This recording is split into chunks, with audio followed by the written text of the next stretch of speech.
ಬೆಳ್ಳಿ ಪ್ರಿಯರಿಗೆ big shock. Modi ಸರ್ಕಾರದ ಸರ್ಜಿಕಲ್ ಸ್ಟ್ರೈಕ್. ಬೆಳ್ಳಿ ಆಮದು ಮೇಲೆ ಕಠಿಣ ನಿರ್ಬಂಧ ವಿಧಿಸಿ ಮೋದಿ ಸರ್ಕಾರ.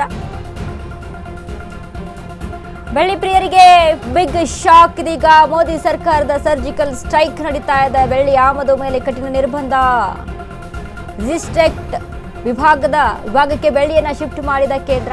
ಇನ್ನು ಮೇಲೆ ಬೆಳ್ಳಿ ಆಮದಿಗೆ ಬೇಕೇ ಬೇಕು ಡಿಜಿಎಫ್ಟಿ ಪರ್ಮಿಷನ್. ಶುದ್ಧ ಬೆಳ್ಳಿಯ ಗಟ್ಟಿ ಬೆಳ್ಳಿ ಆಭರಣಗಳಿಗೆ ಈ ರೂಲ್ಸ್ ಅನ್ವಯ ಆಗುತ್ತೆ. ಡಿಜಿಎಫ್ಟಿ ಪರ್ಮಿಷನ್ ಪಡೆದ್ರೂ ಗರಿಷ್ಠ 100 kgಯಷ್ಟೇ. ಎಸ್ಇಝೆಡ್ ರಫ್ತು ಆಧಾರಿತ ಕಂಪನಿಗಳಿಗೆ ಇದು ಅನ್ವಯ ಆಗುತ್ತೆ. ಬೆಳ್ಳಿ ಪ್ರಿಯರಿಗೆ ಬಿಗ್ ಶಾಕ್. ಮೋದಿ ಸರ್ಕಾರದ ಸರ್ಜಿಕಲ್ ಸ್ಟ್ರೈಕ್ ನಡೀತಾ ಇದೆ. ರಿಸ್ಟ್ರಿಕ್ಟೆಡ್ ವಿಭಾಗಕ್ಕೆ ಬೆಳ್ಳಿಯನ್ನ ಶಿಫ್ಟ್ ಮಾಡಿದ ಕೇಂದ್ರ ಸರ್ಕಾರ. ಇನ್ನು ಮೇಲೆ ಬೆಳ್ಳಿ ಆಮದಿಗೆ ಬೇಕೇ ಬೇಕು ಡಿಜಿಎಫ್ಟಿ ಪರ್ಮಿಷನ್. ಶುದ್ಧ ಬೆಳ್ಳಿಯ ಗಟ್ಟಿ ಮತ್ತು ಬೆಳ್ಳಿ ಆಭರಣಗಳಿಗೆ ಈ ರೂಲ್ಸ್ ಫಾಲೋ ಆಗುತ್ತೆ. ಡಿಜಿಎಫ್ಟಿ ಪರ್ಮಿಷನ್ ಪಡೆದ್ರೂ ಗರಿಷ್ಠ 100 kg ಅಷ್ಟೇ ಖರೀದಿ ಮಾಡುವಂಥದ್ದು.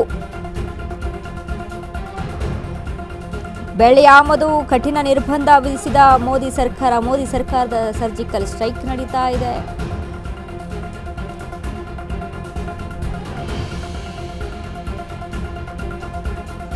ಇನ್ಮೇಲೆ ಬೆಳ್ಳಿ ಆಮದಿಗೆ ಡಿಜಿಎಫ್ಟಿ ಪರ್ಮಿಷನ್ ಬೇಕಾಗುತ್ತೆ.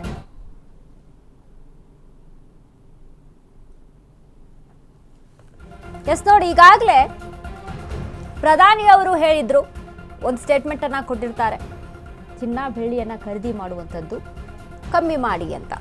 ಯಾಕಂತ ಅಂದರೆ ಡಿಜಿಎಫ್ಟಿ ಪರ್ಮಿಷನ್ ಅನ್ನ ಯಾಕೆ ತೆಗೆದುಕೊಂಡ್ರು? ಅದರಲ್ಲೂ ಗರಿಷ್ಠ 100 kgಯಷ್ಟು ಮಾತ್ರ ಖರೀದಿ ಮಾಡೋದಕ್ಕೆ ಪರ್ಮಿಷನ್ ಇರುತ್ತೆ, ಅದ್ರ ಮೇಲೆ ಇರಲ್ಲ.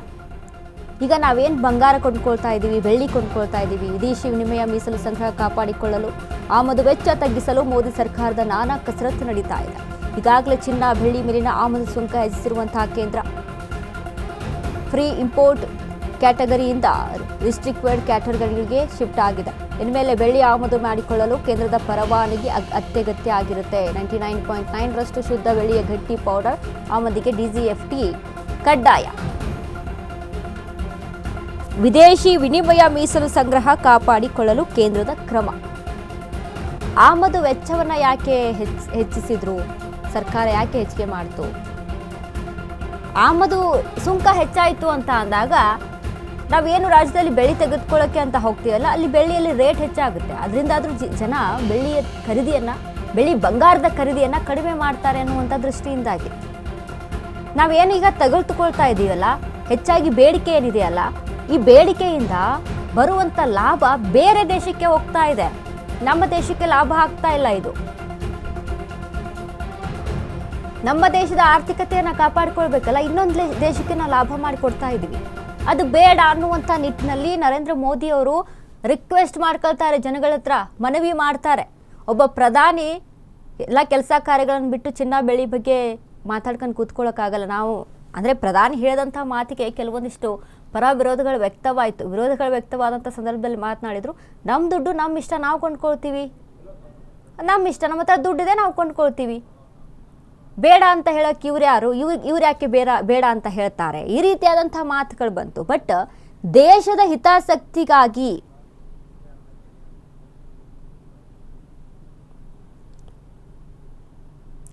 ಹಿತಾಸಕ್ತಿಗಾಗಿ ಈ ಒಂದು ನಿರ್ಧಾರವನ್ನ ಹೇಳ್ತಾರೆ ಪ್ರಧಾನಿ ನರೇಂದ್ರ ಮೋದಿ ಅವರು. ಹಾಗಾಗಿ ಎಲ್ಲರೂ ಕೂಡ ಇದನ್ನ ಫಾಲೋ ಮಾಡಬೇಕಾದಂಥ ಅವಶ್ಯಕತೆ ತುಂಬ ಇರುವಂಥದ್ದು. ಈಗ ಸದ್ಯಕ್ಕೆ ಬೆಳ್ಳಿ ವಿಚಾರಕ್ಕೆ ಸಂಬಂಧಪಟ್ಟಂತೆ ವಿದೇಶಿ ವಿನಿಮಯ ಮೀಸಲು ಸಂಗ್ರಹ ಕಾಪಾಡಿಕೊಳ್ಳಲು ಕೇಂದ್ರ ಈ ರೀತಿಯಾದಂಥ ಕ್ರಮ ತೆಗೆದುಕೊಂಡಿರುವಂಥದ್ದು. ಒಂದೇ ವಿಚಾರ ಅಲ್ಲ, ಪೆಟ್ರೋಲ್ ಡೀಸೆಲ್ ವಿಚಾರಕ್ಕೆ ಸಂಬಂಧಪಟ್ಟಂತೆಯೂ ಸಹಿತ ಮಾತನಾಡಿದರು. ಇನ್ನು ಅದರ ಜೊತೆಗೆ ಬೆಳ್ಳಿಯ ಆಮದು ಎಷ್ಟಿದೆ ನಮ್ಮ ದೇಶಕ್ಕೆ, ಬೆಳ್ಳಿ ಆಮದು ಎಷ್ಟಾಗುತ್ತೆ? ಭಾರತಕ್ಕೆ ಪ್ರತಿ ವರ್ಷ 7 ರಿಂದ 9 ಸಾವಿರ ಟನ್ ಬೆಳ್ಳಿ ಆಮದು ಆಗುತ್ತೆ. 2025-26ರಲ್ಲಿ ಬೆಳ್ಳಿ ಆಮದು 7,335 ಟನ್ಗೆ ಹೆಚ್ಚಳ. 2025-26ರಲ್ಲಿ ಬೆಳ್ಳಿ ಆಮದು ಮೌಲ್ಯ $12 ಬಿಲಿಯನ್.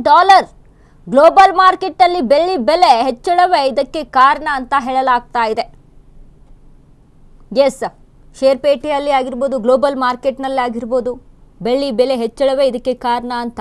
ಅಂದರೆ ಎಷ್ಟು ಆಮದು ಮಾಡ್ಕೊಳ್ತಾ ಇದ್ದೀವಿ ಅಂತ ಅಂದರೆ ನಾವು ಬೇರೆ ದೇಶಕ್ಕೆ ಇದ್ರ ಲಾಭ ಎಷ್ಟಾಗ್ತಾ ಇದೆ, ನಮ್ಮ ದೇಶದಲ್ಲಿ ಅಷ್ಟು ಚಿನ್ನ ಬೆಳ್ಳಿ ಇದೆಯಾ, ಬೇರೆ ದೇಶದಿಂದ ನಾವು ತರಿಸ್ಕೊಳ್ಬೇಕು.